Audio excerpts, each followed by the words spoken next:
If you are confused about the various CPF schemes to top up your CPF, RSTU, VCMA, VC3 accounts, OA to SA transfer, etc., this is the video for you.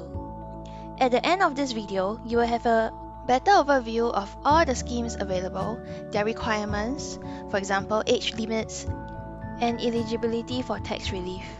In my channel, I share about financial tips, starting with CPF as the foundation. If you like to learn how I'm using CPF to build my safety net as well as building long-term wealth, you can watch the videos I've posted and subscribe to my channel. In our lifetime, we will have 4 CPF accounts: Ordinary, Special, MediSave, and a 4th account called the Retirement account will be created when we turn 55. One of the most popular schemes is called the Retirement Sum Topping Up Scheme (RSTU), which is used to top up our special account if we are below 55, and retirement account after 55. Another scheme used to top up our CPF accounts is called Voluntary Contributions, or VC in short. There are 2 versions of it. One version of VC is to top up to MediSave account only, which we will call VCMA in short. And another version of VC is to top up to all 3 accounts, OA, SA, and MA. The top-up monies will be distributed to the 3 accounts per allocation ratios based on your age band.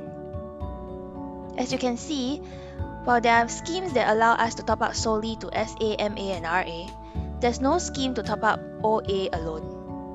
I believe this is mainly because it has the lowest interest of 2.5% compared to the rest at 4% based on current rates. However, there's a scheme called Voluntary Housing Refund (VHR) that can be used to fund monies that was used for our property purchase plus accrued interest back to our OA. For transfers across accounts, we can transfer our OA to SA via RSTU to earn higher interest. However, note that this transfer is one way. This is the overview of all the various schemes that we can use to top up our CPF besides the mandatory contributions from employment. I will talk through each of the schemes as they have different requirements such as age limit, top-up restrictions, and eligibility for tax relief. While this is what I have managed to consolidate, please do your own due diligence to check from CPF's website before doing any top-ups or transfers. Starting with Retirement Sum Topping Up Scheme, using RSTU, we can top up to our SA or RA account using both cash or transfer funds from our OA. The age limit to top up to SA is 55. After 55, we can only top up to RA via RSTU.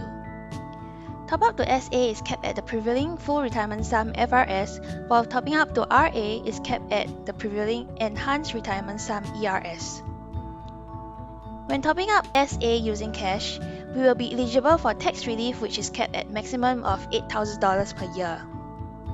This cap of $8,000 includes any top-ups to MediSave via voluntary contributions. For top-up of RA using cash, tax relief is eligible only if the top-up is within FRS.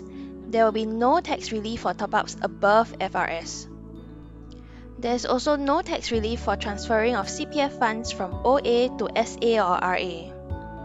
Lastly, RSTU can be used to top up to our own or loved one's CPF account.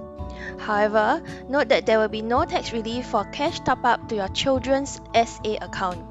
OA transfers to your children's SA is also not allowed. Next, let's look at voluntary contributions, VC in short. There are 2 variations of VC, both of which is only applicable for cash top-ups. VCMA top-ups to MediSave account only, while the other variations top up to all 3 accounts, OA, SA, and MA, based on the allocation ratio depending on your age band. There are no age limits for VC. For VC top-up to MA, one can top up to the prevailing basic healthcare sum (BHS), which increases every year until we hit 65. For VC top-up to 3 accounts, the limit is the difference between the annual limit of $37,740 and the mandatory CPF contributions made for the calendar year. As mentioned earlier for tax relief, it is capped at $8,000 per year for self-top-up via RSTU and VCMA, an additional cap of $8,000 for top-ups to loved ones' accounts. For voluntary contributions to 3 accounts, there's no tax relief. We can top up our own and loved ones' MA via VCMA, but for VC3 accounts, it is only meant for our own CPF accounts. If you're still following and getting more clarity on the various CPF schemes, hit the like and subscribe button. For completeness, the last scheme that will be discussed will be the Voluntary Housing Refund Scheme, VHR. It is not a top-up scheme but rather to fund OA used for property purchase and accrued interest. There's no age limit and no tax relief for VHR. Here you have it, a summary of all the CPF top-up schemes available. You can download this summary table from www.investingtoolkits.com. The link can be found in the description box below. Hope you find this summary useful. Thanks for watching.